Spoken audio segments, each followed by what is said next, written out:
You are listening to Leaders and Legends, a podcast produced by Veteran Strategies and featuring conversations with fascinating and impactful men and women who have shaped our world, our communities, and our history. My name is Robert Vane, Principal of Veteran Strategies, and your host for our discussion. You are listening to Leaders and Legends, a podcast presented by Veteran Strategies, a local veteran public relations enterprise, and sponsored by Girl Scouts of Central Indiana, Garmond Construction, the law firm of Bose, McKinney, and Evans, and the Bose Public Affairs Group, the McGinley's Golden Ace Inn, and McAllister Machinery, your friendly neighborhood Caterpillar dealer. You may find all your sales and rental equipment needs at McAllister.com. We are pleased to announce our podcast is now a member of the All Indiana Podcast Network.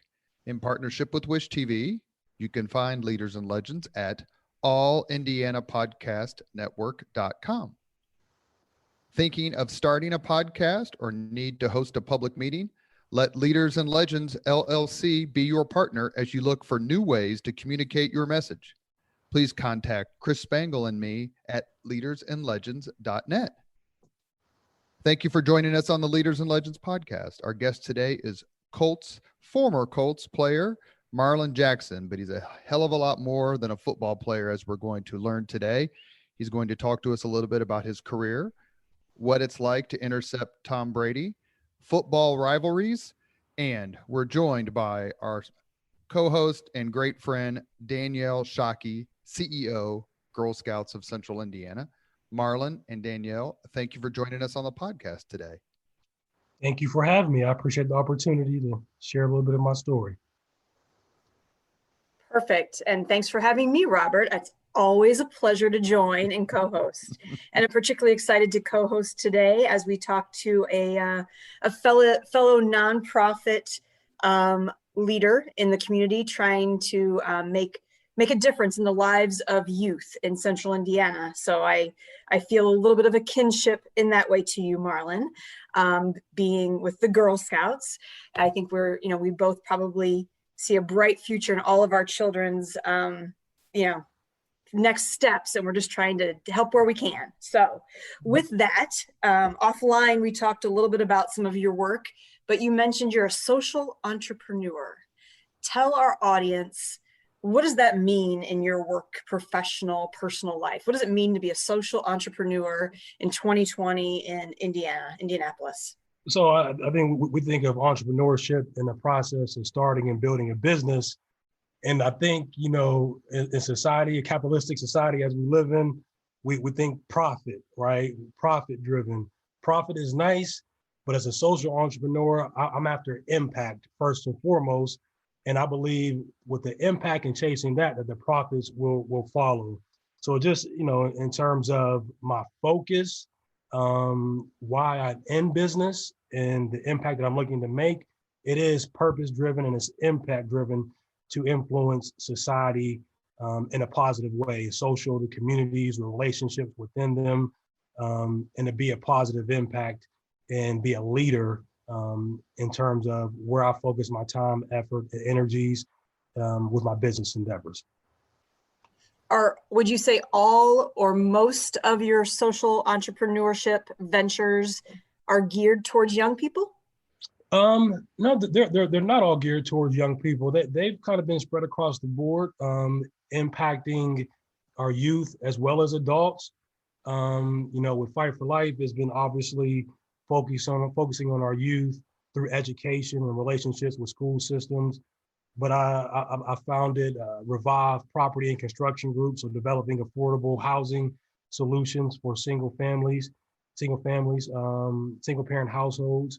And then, in my latest endeavor, Pulse Analytics, it's influencing the relationship between citizens and police agencies and trying to create through technology, build a bridge to bring customer service and efficient oversight management to policing, to increase and to empower citizens, to bring transparency to police agencies, and to bring accountability through third-party oversight organizations as well. So kind of being able to build a bridge, looking at society, and really addressing needs, social needs.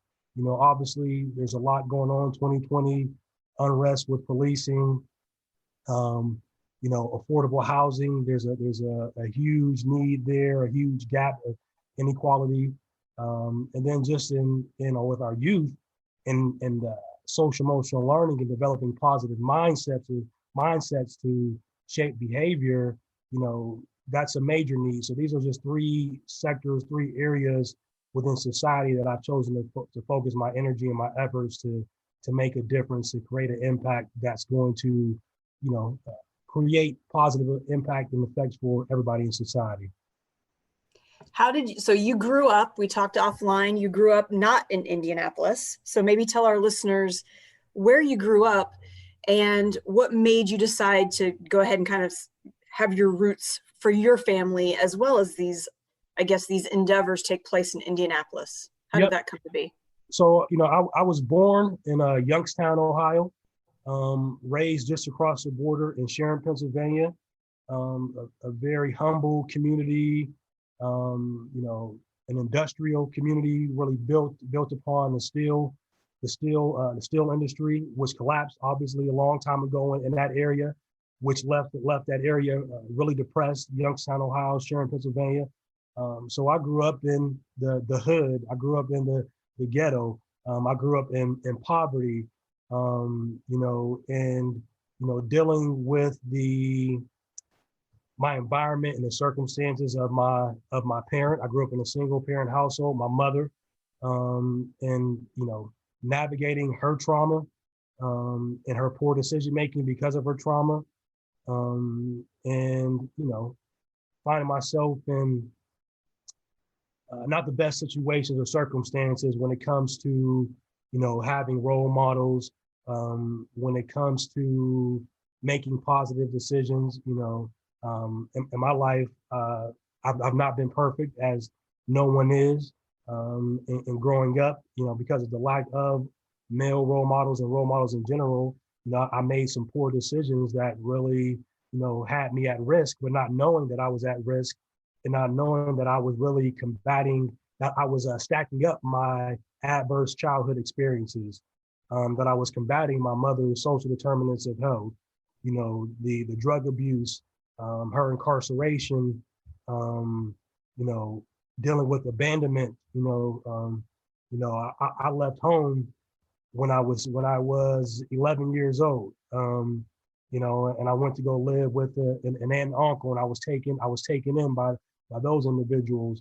And at the same time, I still had to deal with adverse circumstances and overcome obstacles. I found myself at age 13, evicted and put out on the street, after my aunt and uncle went through a divorce, and continuing to persevere and move forward, in this environment of the hood, of the ghetto, dealing with poverty, dealing with drug abuse, but at the same time, having sports be my outlet, where it was that relationship that helped me develop the social and emotional qualities that I needed to succeed. But I didn't know any of these terms. I didn't know any of these things. Like, I was just living, right? And I was just trying to make it from day to day. As every youth in those types of environments, it's hard to see the future. It's hard to see beyond, your circumstance or your environment, which leads to poor decision making. But because of all of that, what I experienced, the negative and the positive, it influences like the work that I do today. I mentioned purpose, like, and just mentioning a few of those things that I've mentioned so far, you can see why, like, because I was evicted at one time and I found myself on the street, because I grew up in Section 8 housing, I know the importance of quality, affordable housing for single families, because I didn't have a lot of role models, right, to actually teach me how to be a man, how to treat a woman, how to be responsible and go to work on a day-to-day basis, how to provide, and the consequences of my decision making. That's why I've developed the Fight for Life Foundation, And even just, as a Black man in America and dealing with assumptions, perception versus reality. And so often as a Black man, you're assumed, some form of assumption of the guilt of something. And when you grow up in the hood, in the ghetto, when you're young, it's very friendly with the police, but as you get older, it starts to kind of become a little bit colder and kind of looking at you differently. And because of that, all of that reality in my experiences is why I felt like, developing something to help with that relationship and to bridge that gap between citizens and communities and police, and to bring forth, transparency to policing and accountability through technology. I felt those are all important things that are in line with my purpose here on earth.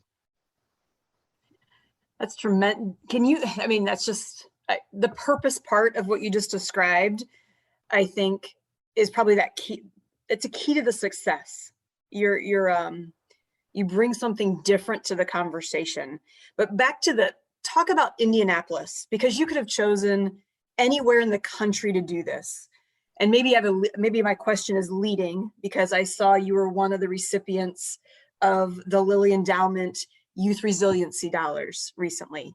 And again, being a peer nonprofit leader, we have a special place in Indianapolis, I think, that really supports nonprofit leaders with purpose and vision like yours.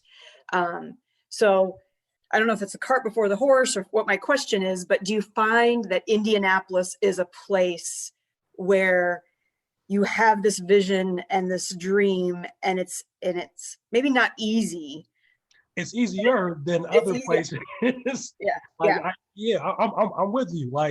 Just because of the size of the community paired with the heart of the community, like that Hoosier mentality of togetherness, of not necessarily a handout, but a hand up. We're open to providing opportunities when we see potential. And the ability to navigate Indianapolis with establishing and building the relationship that you need to scale something, to build something. This is a place of accessibility when it comes to leadership. Yourself, you've been in, politics, you're a nonprofit leader, and, because of a relationship in between us, you knew somebody, I knew someone that was in between us. I reached out, for some guidance, for some insight into nonprofit work and what I was doing. And you were gracious enough to grant me some time to sit down and look at what I was doing to provide feedback. Like, that's what Indianapolis is, right? I mean, there aren't a bunch of egos. There's not a lot of bureaucracy. Individuals are actually accessible, and it's only 1 or 2 degrees of separation here because of the size, which, if you are an entrepreneur, if you are a nonprofit leader, there is opportunity to connect and grow an idea and a vision, and to be able to sell it and get people to buy into it. But then just accessibility and ability to connect, Yeah. No, it's definitely a small, big city, that is for sure. And I also can't agree more that all it takes is asking the question, can you help? I've never been told no. And so I think that does make a difference. How about, you mentioned athletics were a place, place for you to find your way, but is there a particular role model that when you think of that one person, or maybe more than one, but who was that for you? There are multiple people. It's hard for me to say one, because it's different levels. Like I will say, like, the game itself was it was a microcosm. I see it now. It was a microcosm of life. Like, it was this playing field where you get to test out and you get to engage, and all these lessons that you learn within the confines of this game, you can apply all these things to life. And if I look at individuals, I'll say first, my brother, because we all need inspiration, right? I mean, we don't know how important inspiration is. Like, for a young person to see the possibility of what they can be, and for to spark something within them that causes them to work and to hope and dream and visualize yourself in that position. Like, that's what my brother was for me. You know, he was a number of different things. Like, my brother's so dope. My brother was the leader of a gang, but he was a phenomenal athlete. Like, you know, even to this day in my neighborhood, like, people talk about him first before they talk about me. Like, you know, because he just was a phenomenal athlete, great football player, great baseball player, basketball, wrestling, you know. And when I watched him on Friday nights, and I saw the passion that he played with, and I saw him celebrate, and I saw the crowd react, like, I was like, that's it, like, right there. Like, I want that. I want that feeling, you know, that he felt when he played football. And I began to like to chase that, and I became obsessed like with that, playing football, being like my big brother in that respect. And it literally sparked something in me, you know. It gave me a form of hope, of belief in something outside of what I was living through, and you know, going from home to home, dealing with neglect. Like, you know, football became my outlet. Like, people would say, like, you're a different person when you play football. Like, you know, I was all quiet, really subdued. But when I got on that football field, you know, in Pop Warner in middle school and the high school, I just became a different person. And I just, you know, let my true being, you know, come out. So I know and I know, like you said, you have 3 different projects that are pretty big, but Fight for Life very much, I think, calls out that athletic and wellness, I guess, spirit in the child. And so you're trying to infuse that into the social and emotional education, if you will. Talk about that. How did you decide, when you wanted to work with youth, did you just know athletics was going to have to be a part of that connection you made? It kind of just it took shape as I continued to do the work. I mean, obviously, you know, with my background rooted heavily in collegiate, you know, sports, professional football, you know, when I decided to establish, you know, an organization to give back and to support kids, you know, that's what I knew. Like, like, football was my first love, and it was my ticket. It was my way out. You know, it was my form of social mobility. You know, so, you know, I started with what I knew. I knew football, so I started with a football camp, you know, a free football camp where, you know, I can teach you skills and drills, and then I could talk to you about goal setting. I could talk to you about self-discipline. I can talk to you about responsibility and owning your actions. I can talk to you about teamwork, and I can make it tangible, right? Because of this sport. And, you know, I expanded to, well, you know, a big part of what we're combating is environmental. So I need to expose them to a new environment, right? So we started with, then we added a field trip. And then, you know, when I was injured, I believe it was my 4th year with the Indianapolis Colts, I tore my ACL. That same offseason, I finished up my collegiate education, getting my degree from the University of Michigan. Then that time I finished with 2 classes, psychology and sociology. And it made me obviously go deep into your environment and the impact that it has on your mind. And then I knew, like, I have to go deeper with the mind. I have to go deeper in bringing awareness on the impact of the environment on our mind, and how our mind dictates our behavior and what we do. So I started to mess around with curriculum at that point. And I started with social emotional learning, but I didn't even know what social emotional learning like was at that point in time. You know, I was just putting together lessons and tying them to athletics. And then when I officially, you know, retired from football in 2012, and I, you know, formally, you know, put together the Fight for Life Foundation, established it as a nonprofit organization, and put together a board. 2 of my board members were a professor from IU Kelley School of Business, Todd and Kim Saxton. And Kim brought the strategy of social emotional learning to the table, looking at what I was doing with curriculum and saying, this is what that actually is, right? So then they created an avenue to do a better job of explaining what it is that we do. And then another board member, my mother-in-law, Peggy Hill, was an educator. So then we started to tie the academic standards into the lessons and things that I was created, and started to expand upon the curriculum and started to make it more formalized and comprehensive. And at that same time, another board member, Lynn Black, who was in education from a high level, introduced me to Earl Phelan and the Family Leadership Academy, and we formed that relationship there. And that was the first time we were able to get into schools. And then it's just been, as you do the work, you have a vision, but what it actually becomes is greater than what you see in the beginning, but it reveals more of itself to you as you continue to do the work. So as I continue to do the work, I realize that, one, what we're combating is adverse childhood experiences. We're being proactive in addressing social determinants of health.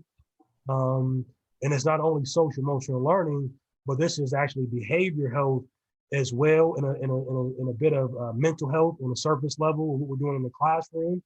And then a strategy of, PBIS, positive behavior interventions and supports. And all of that is in totality is like what the Fight for Life Foundation is right now. But in saying all of that long-winded answer, like it was a process, right? Like it was a process. And this is one thing I believe, like it was a process that started with relationship, right? I said a lot of relationships there that kind of, helped fill a gap for me in what I did not know yet. And as I continued to learn and move forward, they filled in my gaps and I became, more equipped, more knowledgeable. And then it continued to expand. So I was more informed, I had information so that I could see my opportunities better. And then I learned to discern and make good decisions, right? And I formed all of these different habits, that have allowed me to kind of actualize what I see. And like when we talk about manifestation, like it's a process. Like we can like literally manifest things and make things happen, but it's a process to actually doing that. So right now, I think your website says you've served over 9,000 students with this program. What is your goal? What does success look like there? So success, one, just from reducing negative behaviors, if we're just getting some really simple, quick bullet points, reducing negative behaviors, reducing office referrals, increasing academic performance, increasing graduation rates, specifically in underserved communities, so high rates of free and reduced lunch types of school system. As an organization, it's creating this network. I say network because what we've done through technology, we've created an infrastructure for schools and social service providers to work together, to no longer work in silos, where the school is a primary place that our children go, where they spend the most time being educated.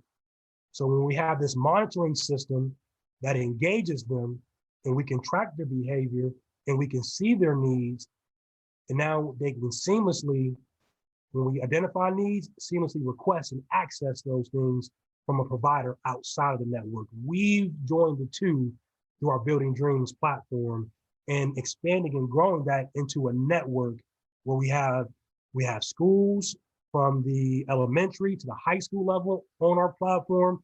And then we have social services providers on the other end waiting for referrals to come through so that we can close this loop, right, and meet every kid where they are. So if I'm a kid that does well in the classroom, I'm well behaved, I'm still going to get my social emotional learning. I'm going to have it be reinforced.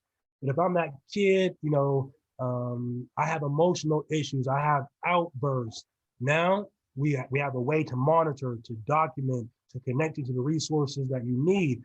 If I'm that student that's quiet, right, but I'm experiencing neglect, but I don't have the courage within me yet. I don't have the voice in me yet to actually speak up, through our self-assessment. I can complete this with this tool, this resource that's going to document my level of stress. It's going to document how I feel. That's going to allow me to express the characteristics within my home environment and how that affects me. So now it's giving me a voice to communicate to my teachers. And when that information comes through, if there's a need for referral to be made, they can seamlessly make that request.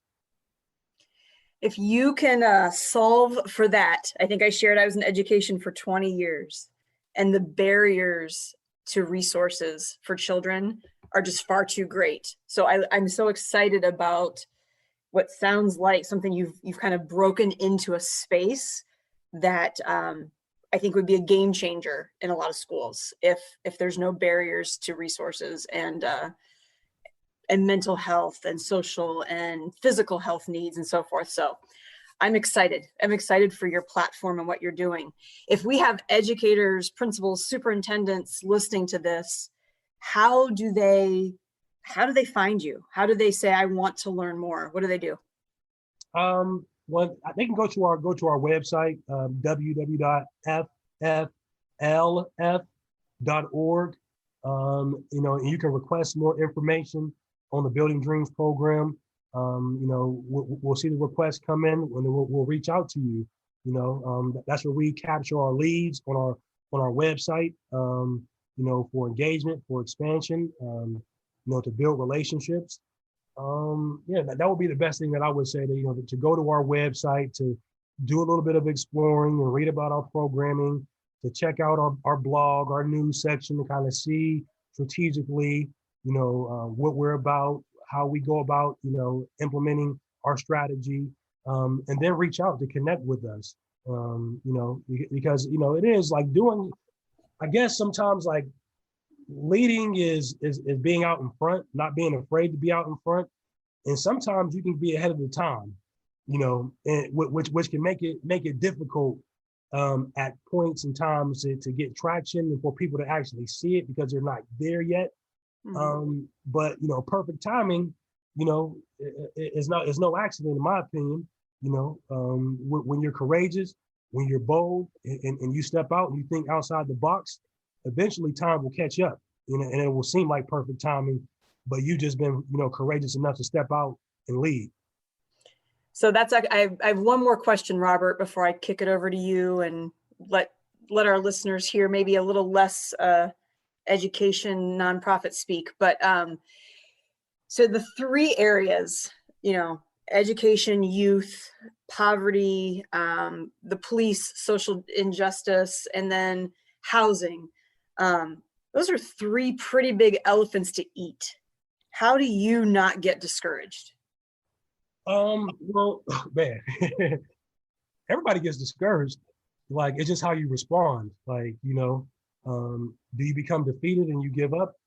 Or do you lick your wounds and then you get up and you keep on moving? Like, I've had to lick my wounds so many times where, getting up is a part of my habit. It's a part of my nature, so like, I'm comfortable being uncomfortable. Like, I kind of let go, like in leaving football, like I had to let go so many expectations, like, that I had for myself, that the world put upon me, what I was supposed to be as a professional athlete, just so many expectations that we can't let those things steer the direction that we go or who we are. And we can't be afraid to like let go, like, and I think letting go is the most important thing that you can do, because we live in a world where there's so much content, there's so much imagery through TV, through social media, through radio. Like, we're being bombarded with so much information as to how we should think and how we should be, where you can, if you don't have a strong relationship with yourself and with a higher power, God, like, it's easy to get lost. Like, so like I feel like I found myself when I let myself go, like, and getting more focused on God and like just being led, like, and just being like water. Like, is it Bruce Lee? Like, be like water, like, like you have to be able to flow.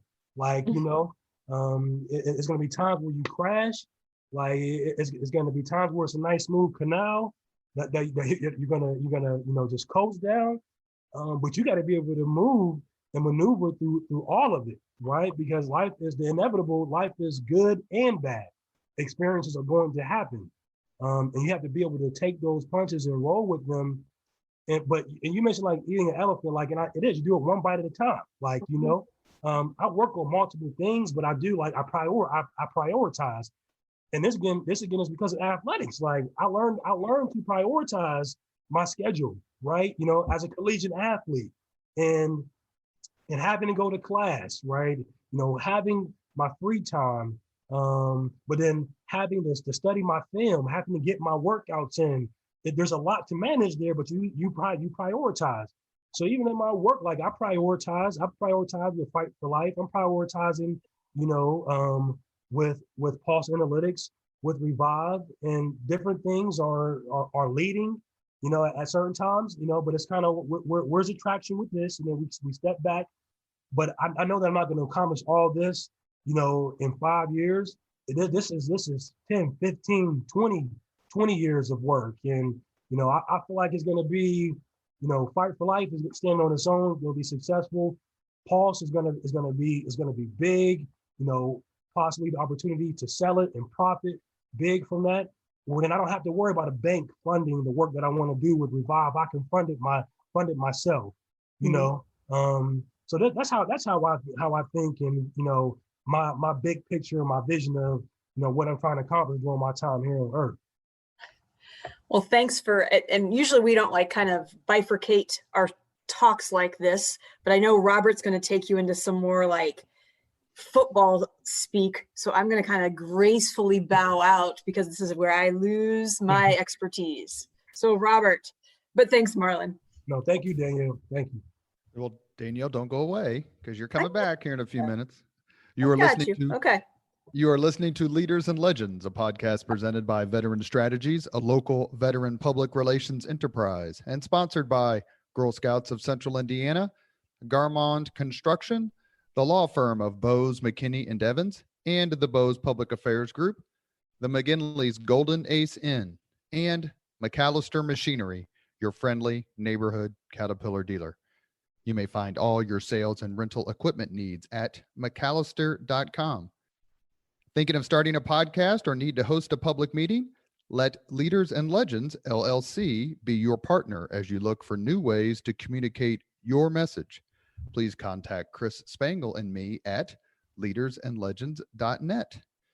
Our guest today on the podcast is Marlin Jackson, whose list of athletic accomplishments is incredibly impressive.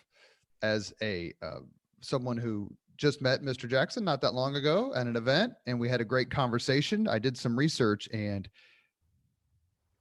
the honors he has racked up through the hard work and attitude and diligence, blood, sweat, and tears that he talked about with Danielle is incredibly impressive. He was the Pennsylvania High School Football Player of the Year. Marlon, let me ask you a question. As someone who's lived in Indiana a little bit and somewhat familiar with our version of Hoosier hysteria when it comes to basketball, how does that compare with the hysteria in the Keystone State when it comes to football? Oh, it's right on par. I mean, that's what we're born and bred for Friday nights. Like, that's what it's all about. You look at the legacy of Mike Dick, Joe Montana, just a long list of legends from Western Pennsylvania, Dan Marino, Joe Namath, like the list goes on and on. Jim Kelly, Tony Dorsett, there's just a rich tradition and history of football in the Keystone State in Pennsylvania. And we grow up, fantasizing, dreaming about, having our opportunity to play on Friday nights. Because it's like, as a kid, at least for me as a kid, I didn't necessarily think about, the collegiate level or the professional level as much. I dreamed about Friday nights, about high school football, and winning a state championship, and playing and winning with my buddies that I was, in the backyard playing football with growing up. Like, those are the things that stand out to me. And, in Pennsylvania, we love our football. Have you seen the movie Hoosiers, and is there a Oh. football equivalent? I can't think of a football equivalent, but Hoosiers, oh my God, yeah. I mean, that's classic. Every at least in my area, yours as well. Like, Hoosiers, that was something, especially because I was a big basketball fan as well. I played basketball growing up, in sixth, seventh, eighth grade. Like we had Hoosiers on replay, right? Watching that all the time, as well as movies like Hoop Dreams and all those type of things as well. You grew up and prospered in Western Pennsylvania as a football player and a student. I've had a couple of other significant college athletes on the Leaders and Legends podcast. One was Reggie Brooks, who's from Oklahoma and then starred at Notre Dame as an All-American. And another one was Chris Zorich, who played at Notre Dame, was a star out of Chicago. And I asked them both kind of what it was like, what the recruiting process was like. Here you are, the state player of the year for Pennsylvania. I'm sure that the scholarship offers were just basically amounted to an avalanche at some point. And yet you chose to leave Western Pennsylvania, Pittsburgh, Penn State. You probably had to fly over Columbus, beat Ohio State, and you played at Michigan. What was it like to be recruited by Lloyd Carr, the coach at the time? And why did you choose Michigan? And you played at Michigan 2001, 2004. So, I mean, obviously it's special to be courted. You think about our society and going off to college and, being accepted into college for most people. But, as a collegiate athlete on scholarship, you have your pick, right? They're coming after you. They're courting you. It is a memorable experience, and for me, like it started my sophomore year in high school, where I received my first offer from the University of Penn State as a sophomore in high school. And I grew up a Penn State fan, the Nittany Lions, so I was obviously elated. I thought that was where I would play my college football. Being recruited by Joe Pa at that time, who obviously was a legend nationally, but even more so in the state of Pennsylvania. Michigan came into the picture as well as others. After I got that offer from Penn State as a sophomore, the list just continued to grow, expanded my junior year, and that's when Michigan came into the fold. My recruiter was Terrell Austin, who is now the defensive coordinator for the Pittsburgh Steelers, has won multiple Super Bowls in the NFL.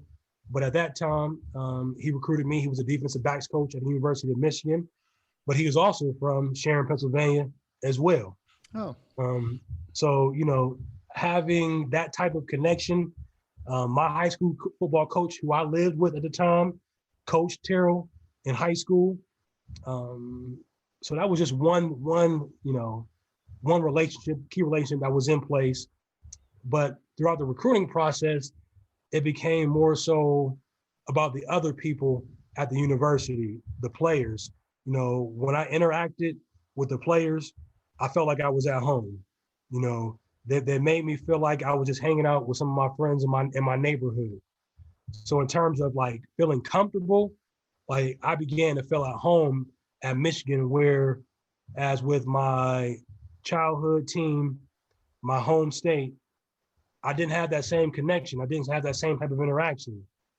So I committed early going into my senior year to the University of Michigan. I was not smart at that time, and I did not take all of my official visits, which I should have.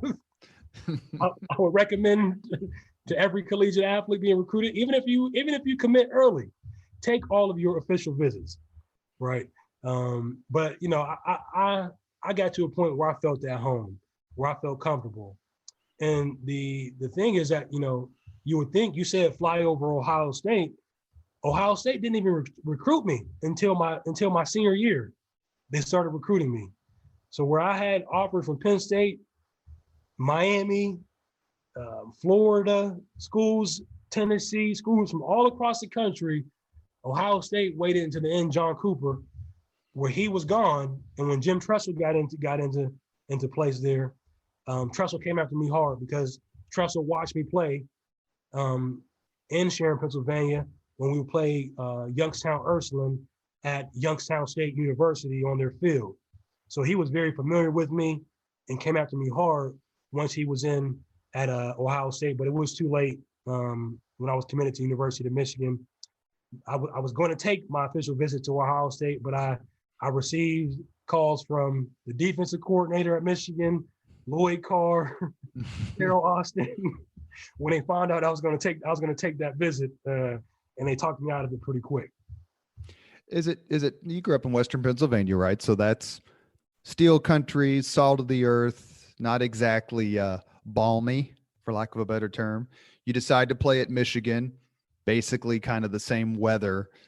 Did you ever think, man, I could go play in Gainesville, or I could go play in Miami, or I could go play in Tallahassee, or someplace where it's just warm all year round and it's Florida and it's a completely different place? And why not? I've worked hard. Why not take this chance and play someplace completely different in terms of climate, and were there ever times standing on the sidelines or on the field in Ann Arbor where it's 10 degrees where you're like, man, Gainesville sure does sound pretty nice right now? Well, the thing is, we only know what we know. Like, literally, like your experience and what you live. So like, until that point in time, when I started having college football visits, I hadn't been outside of Sharon, Pennsylvania or Youngstown, Ohio. Like my world was like that border and going back and forth.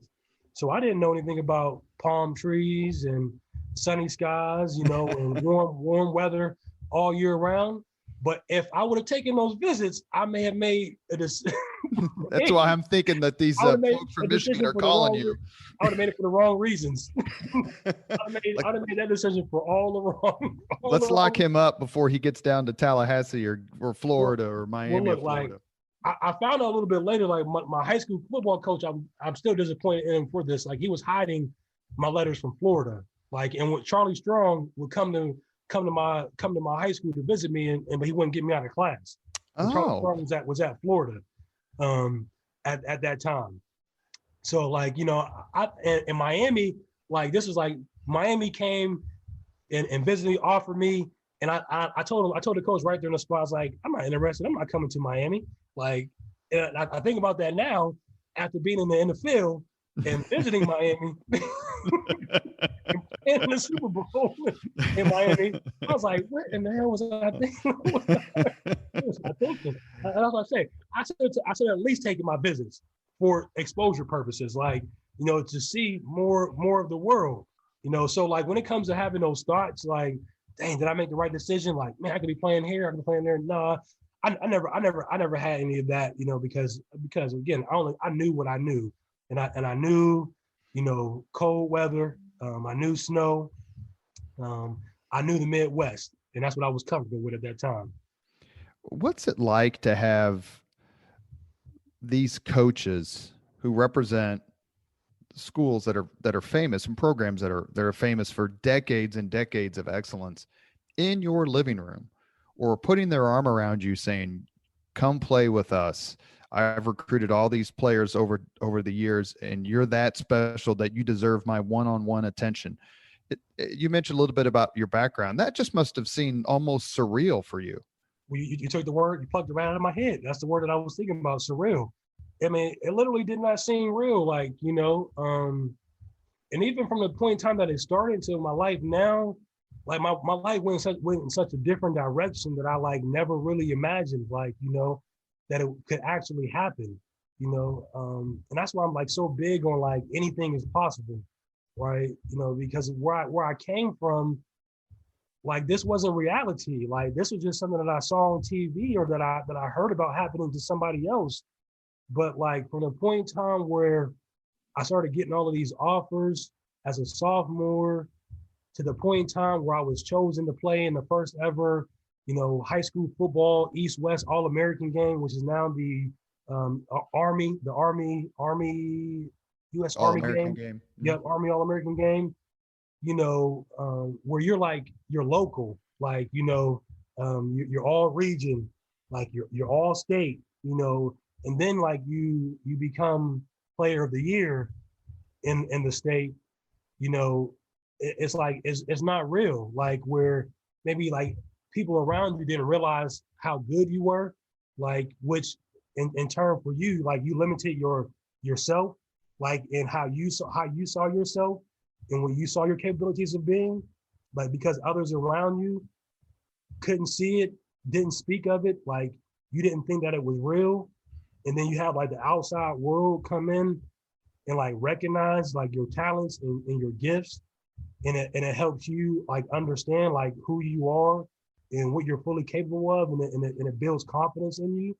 Like, which like, again, like affects my nonprofit work, like understanding like the importance of helping somebody understand and see themselves, right? Like, and we only, as kids, you only do that by those adults around you, you know, turning on that light through engagement, through acknowledgement, and like telling you, like, you are this, like, you can do that, like, you know, because when you don't see it, like, you put human nature, you put yourself in the margin, like, and you don't believe that there's more to you and more for you, like, and having that experience, like, I mean, obviously, like, it changed my life, like, it changed my mind, like, it opened up my mind to like to believe on a greater level that like anything is possible and that I can do and be anything that I put my heart and my mind to and that I believe in.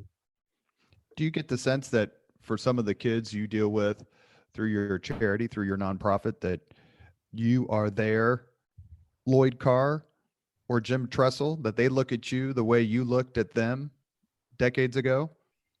Yeah, yes, I feel like I play a number of different roles for them. Like, I'm that Jim Tressel, like, you know, or that Lloyd Carr, where maybe, you know, initially, you know, they've heard about me because of some accolades, but then they see me and it's like, oh, that's, you know, that's Marlin, Tom Brady, all that superficial stuff.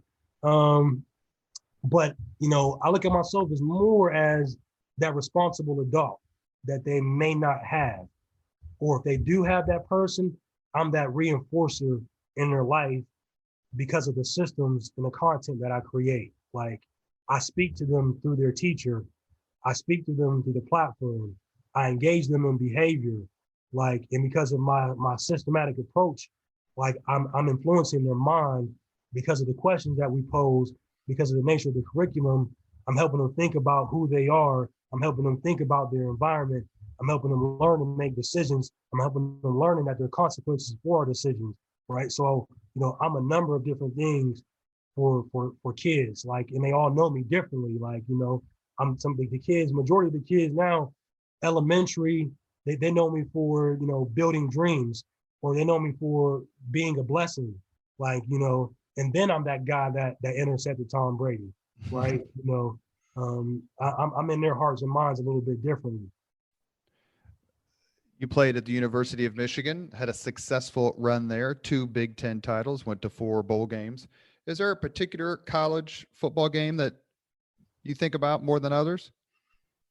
I guess I don't think about them that often, but two that stand out to me, my breakout game, my sophomore year. You know, I was a freshman All-American going into my sophomore year. I was a preseason All-American, getting ready to play University of Washington. Reggie Williams, who I faced in the NFL, was playing for the Washington Huskies. He was a freshman All-American. He was a preseason All-American. He demolished, you know, Michigan the previous year in the first game of the season, had a breakout game. And there was a lot of hype around the matchup between him and myself. And I went out there and had a career day and I shut him down, which put me on the map. You know, I set a record that day for pass breakups with 6 in one game, and just kind of set the tone and established me for the rest of my career at the University of Michigan. That's not the best stat to have. 6 pass breakups, you know, you like to have those interceptions, at least 2 of those would have been even better.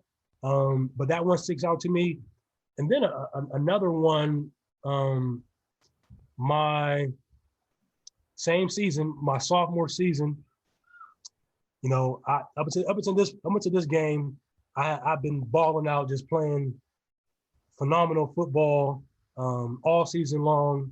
You know, we get into Big Ten play, have a couple really big games there. We go to play University of Penn State. Bryant Johnson, who was a senior at that time, after that season, drafted in the first round by the Arizona Cardinals. You know, big matchup, big time. He demolishes me, you know, for the majority of the game. It was a humbling experience. But like, you know, football is a 60-minute game. We went longer than 60 minutes. In this game, we went into overtime. And even though it wasn't my best day, I stayed focused. And when the opportunity presented itself, you know, in a one-on-one scenario matchup, him and I, fourth down, they're going to take the lead, score, win in overtime. I know they're going to go to him. You know, I'm in one-on-one coverage on the outside, man-to-man, ball snap, press coverage, back shoulder fade in the end zone. I break up the pass. You know, we stop them. We score. We win the game. And again, that's kind of another one of those, I say microcosm, you know, an example of how we need to approach life and our mindset, right? When things don't go our way, things don't go as scheduled, you know, get up, keep playing, put those negative plays behind you and focus on what's out in front of you and hone in and focus and make the play when the opportunity presents itself. Describe the intensity. You played in two of the biggest football rivalries during your time. One of them is University of Michigan versus Ohio State University, and the other is Indianapolis Colts versus the New England Patriots. Talk to us a little bit about just how, or tell me they're not, but if they are, talk to us just about how different those games are, those rivalry games. Well, they're just different in nature, just, you know, college, because of the college environment and the professional environment. But just level of intensity, I would almost say that is greater with a Michigan versus Ohio State. I mean, you know, there's more history, you know, and time involved with that, you know, and the legacy of, you know, Woody and Bo, and that relationship there in the state of Ohio and the state of Michigan, and Toledo, how they fought for that city. There's just a lot of historical bad blood between both states, you know, and then you just add in this heated, passionate rival, where like the primary objective for your season is to win that game. You know, you have a bunch of other goals, but that's kind of at the top of the list, you know, to beat Ohio State, you know, for them to beat Michigan. When you work out in the off season, like that's a part of the mantra, beat Ohio State. And this rep, you're doing it to beat Ohio State. And it's the same thing vice versa for them as well. So just, you know, from that perspective, from that standpoint, it's on another level. The rivalry between the Colts and the Patriots, it's extremely intense for professional rivalry, but not like Ohio State and Michigan. That rivalry between, you know, the Colts and the Patriots was one-sided, you know, for a long time. It was exciting for me in the time that I was with the Colts to kind of be a part of that change and to bring balance in order to that rivalry. You know, that AFC Championship game was so great, you know, and was almost greater than the Super Bowl in the moment, you know, because of that. It was kind of like getting over the hump, you know, because for so often, you know, the Patriots came out on top, you know, and for us to, in the fashion that we did it, being down at half by a large margin, having a history of losing to that team in big time situations and moments, to come back, to have it be with the Super Bowl on the line, you know, those are things that just took it all to another level. But it's intense, but in my opinion, not on the same level as Ohio State, Michigan. Marlin Jackson is our guest on the Leaders and Legends podcast. He was a first-round draft pick of the Indianapolis Colts in 2005. You've played in some big stadiums in the Big Ten. The Big House, the Horseshoe, and obviously Penn State has an enormous stadium. But were any of those stadiums as loud as the RCA Dome was in the fourth quarter or second half of that AFC Championship game against the Patriots when you guys made your run? Not even close. not even close. The only thing I could possibly compare is like West, and it's not the biggest stadium, Wisconsin. Wisconsin gets extremely loud, and when they play jump around at the start of the fourth quarter, and like you can feel the stadium shaking from the entire fan base, literally jumping up and down in the Raptors. But that game, the AFC Championship game against the Patriots, like I tell people all the time, like that was a game where I can truly say like everything that I had in me was left on the field, like where I was completely spent at the end of that game in the last snap, like where there was nothing left. Where they say leave it all out on the field, every player literally left it all out on the field. Like it was like the level of focus, like in the intensity, like is unmatched. I don't know if I'll be in a situation like that, you know, because like every moment, every play, every second, every decision that you make dictates the outcome of this game, and you have to hone in and focus on such a deep level to not feel the magnitude of the moment, but just to be in the moment, you know. And that can be a difficult thing to do, but that's a part of athletics. And you know, I've never been more dialed in as I was and as my team was that second half of that football game. And as Tom Brady throws what turned out to be the fatal interception your way to seal the win for the Colts that day, talk to us a little bit about what it's like to be on that island, knowing that probably at the time he's either 1 or 1A, best quarterbacks in the league, depending on whether you're a Manning fan, that he's coming your way, he's throwing the ball your way, and you have a chance to be the hero or the GOAT. That's something that's a fraction of a fraction of a fraction of people get to experience. What's that like to be on the field? And when you secured that ball and it was in your hands and no one was going to take it from you, what was that feeling? So it's the difference between thinking and feeling, right? Like you can, it's okay to think, you know, before the play, as I did, right? I processed a lot of information really quickly before that play. But once the ball snapped, you zone out, and it's all feel, you know, and then it becomes like what you studied, what you thought prior to the play is actually happening, and you're just reacting, right? And it becomes muscle memory, and it becomes, you know, literally memory of before the play started. I saw the formation that they came out in. I saw the alignment of the wide receivers. I understand his tendency, his habit of looking one way and then blindly throwing the other way, right? So you gather all that information and then you make a decision. So, you know, normally in that circumstance, I was supposed to be maybe 5 to 7 yards deep. But because of the situation, because of me seeing the alignment of the wide receivers, understanding all of that, I backed up deeper. So I said to myself, and this is really quickly happening, like, I don't want to have any wasted steps when I break on the football. So if I back up and I sit and I read him, I can just react. And then when the ball snapped, I see him look the opposite way. So my memory tells me he's coming to me, even though he's not looking at me, right? Understanding that he's going to look opposite to get me to try to dictate what I do and then maneuver me and have me out of the way. But because I understood that, I sat. And even before he fully turns to me, as soon as he starts looking at me, I started going. I started breaking already, right? And because of that, when you watch the play, it's like, you know, it's synchronized. It's harmony. Like it's all happening in tandem, right? Where he turns and I break. And if you look at my body at the camera angle, as his arm comes forward, it's like it's bringing my body forward.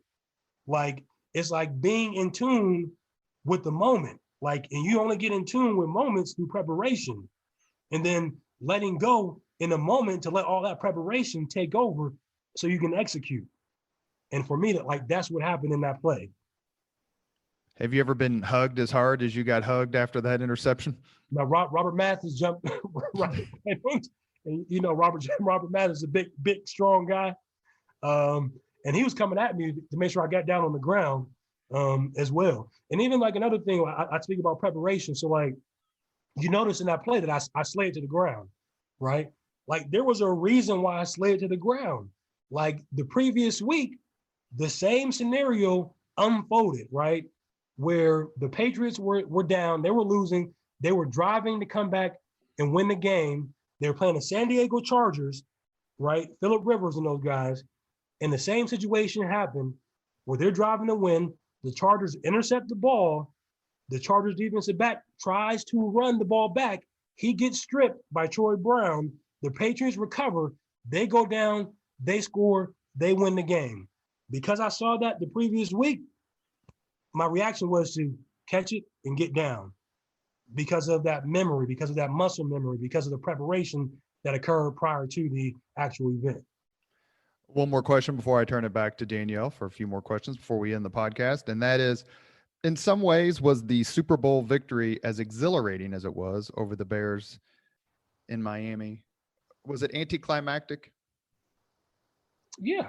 I mean, it was obviously winning the Super Bowl is phenomenal, you know, but if you ask anyone on our team, like the real moment that stands out to them, which felt like the Super Bowl, was beating the Patriots. It was getting over the hump, getting over the top. I believe like we expected to beat the Chicago Bears. Like we felt like the New England Patriots were a far better team, right? We were not confident in Rex Grossman. We felt like we had a lot of opportunity with Rex Grossman at quarterback, and we felt like Peyton Manning could pick apart their defense. So we were extremely confident. We expected to win, right? Where it was like, because of the history with the Patriots, you don't necessarily come in with that same level of confidence, right? But to do it and get over the hump, it made that moment a little bit greater, a little bit sweeter than actually winning the Super Bowl. But take nothing away from the Super Bowl, obviously, to be world champions, put all that effort and energy in, and to reach your goal, that's what it's all about. A long way from Sharon, Pennsylvania, that's for sure. Danielle, do you have another couple of questions? So I have two. And so in all these various scenarios, various stadiums, were you ever starstruck? Or was there a coach or an athlete that you thought, I really want to shake this person's hand? I think I've been starstruck by meeting Bo Jackson. Like, and that wasn't on the field. Like that was what's the country club? It's right. It's here in Carmel. And it was a golf outing with Finish Line. And I got to sit down like face to face at a table and have a drink with Bo Jackson. And like for that, like me, that was childhood. That was Bo knows, like, you know, all these different things. And like, I wanted to ask him for an autograph, but I didn't, like, you know, cause I was so nervous. And like, you know, I think he had told a story about somebody asking about an autograph or something like that. So like, I was like, okay, I'm not gonna ask Bo for an autograph. I'm just gonna sit here like and be cool and enjoy the moment of like just sitting here and talking to him. That's awesome. That's awesome. So this is for my husband. He's a coach, and he was a college athlete at Purdue, and he's a huge University of Michigan fan. In fact, I was cold, so he brought me his Michigan blanket. Okay. But he always says he's still a coach now, physical, mental, and technical. You have to have all three. Mm-hmm. If you were going to rank physical, mental, technical in your career, do they ebb and flow, or is there one that takes the lead all the time for you? Mental. I think everything starts there. Like, you know, it's the gateway to everything else. Your mind, like your mind, it dictates how technical, you know, you can be, how physical you can be. Like, we say mind over matter. Mm-hmm. Like, you know, the physical part is nice. But if you can be as strong as you, and I've seen it firsthand. Like, you know, it's we say this all the time. You know, look like Tarzan, play like Jane.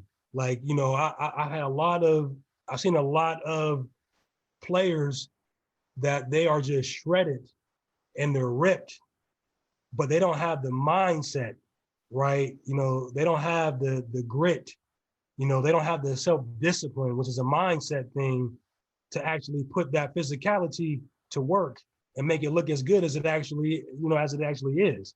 So I say for me, I'm going every day, all day, your mind is your most valuable asset in any respect, in any aspect of life. Well, as the Girl Scout CEO, I will take the Jane analogy as a huge compliment to girls and women everywhere. And I didn't mean that. Just No, I'm serious. That's awesome. You know, yes, hopefully that didn't come off the wrong way, because there was no. It was a compliment. No, I absolutely feel like it's a compliment. So anyhow, Robert, do you want me to move on to our 5 questions, or do you want to take them? No, why don't you go ahead? You go ahead and do that. Okay. So we end for every single person with the same 5 questions. They're rapid fire. So what was your first job? Landscaping. Okay. What was your first concert? 50 Cent. Do you remember where? In Detroit. Okay. Yeah, I was in college. So Robert, you always have a follow-up to the concert question. Anything there? I don't know who 50 Cent is. Okay. Curtis Jackson. He's now he's a rapper turned into a screenplay, a TV producer. Are you familiar with this show? I can't think of the name of it right now. He has a couple of shows on Stars now. One is on ABC for Life. Last rap CD I bought was Houdini's Greatest Hits, because 80s rap rules, and we should mourn the Jalil, I think, just died, the lead singer of Houdini, just a few days ago. So that's my contribution to that question. Go ahead, Danielle. Sorry. Okay, sorry about that. Usually music's Robert's thing. What is a book that you've read that you would recommend to others? Where did I put that?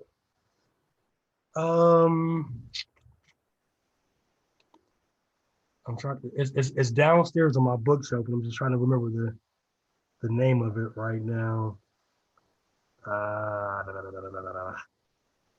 It's eluding me right now. If I can run downstairs and get the book, I can give you the title. That's okay. Robert, what do you do when they can't remember? Give them a pass? Ask him for another book. Oh, I was going to say he beat the Patriots. I'm racking my brain on books. I mean, I'm reading 3 different books right now. And I read a couple during 2020. Relentless will be a book that I would recommend to somebody. It was written by Michael Jordan's trainer. Also, he was also Kobe Bryant's trainer. Trained Dwayne Wade as well. And it's a book about mentality and having a relentless mentality. Obviously, the analogies are centered around athletics, but all things that apply to life overall, and how we pursue our goals and how we overcome obstacles and barriers that are in front of us. All right. I even wrote that one down. Good. Thanks. What about, shift a little bit, a moment in history? And if you could be there in person to witness it, what moment would you want to be there for? Martin Luther King, I Have a Dream speech. That's been a very popular choice. Mm-hmm.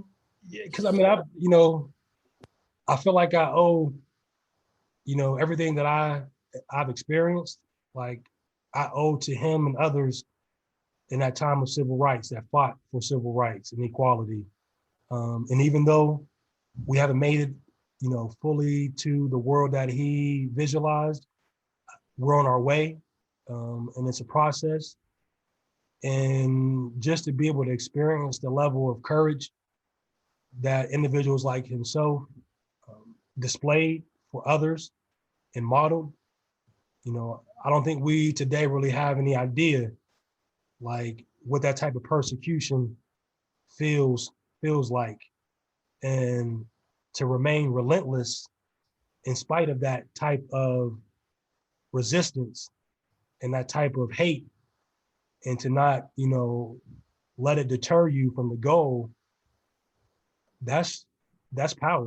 Like that's an internal power that I hope to attain someday. Thanks. And the last question, if you could have 2 hours off the record with somebody living and sit down for dinner with them and just talk, who would you want to talk to? Jay-Z.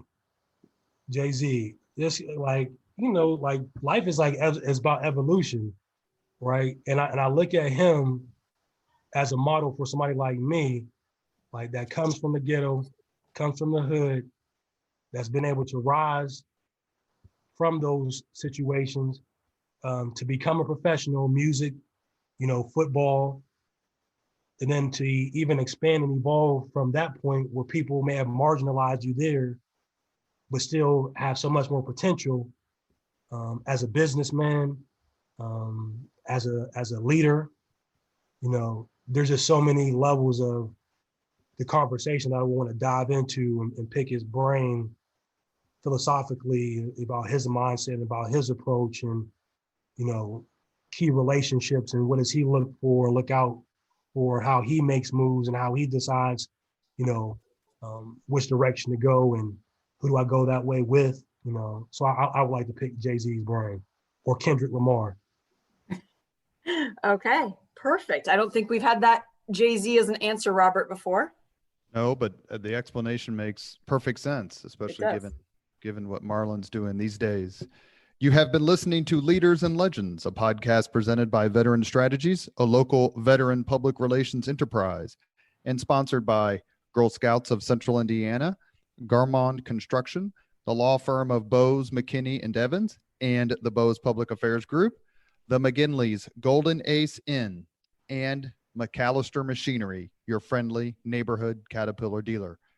Our guest today on the podcast has been Marlin Jackson. Much more than a football hero. He's an entrepreneur, he's an activist, and he's someone who loves this city. We're very, very lucky to have him. Marlin, thank you very much for joining the podcast. Danielle, thank you for co-hosting. Thank you for having me. Thank you very much for listening to Leaders and Legends, brought to you by Veteran Strategies Incorporated. If you want to contact us about this program or our menu of public relations services, please send us an email at robert@veteranstrategies.com. That's robert@veteranstrategies.com.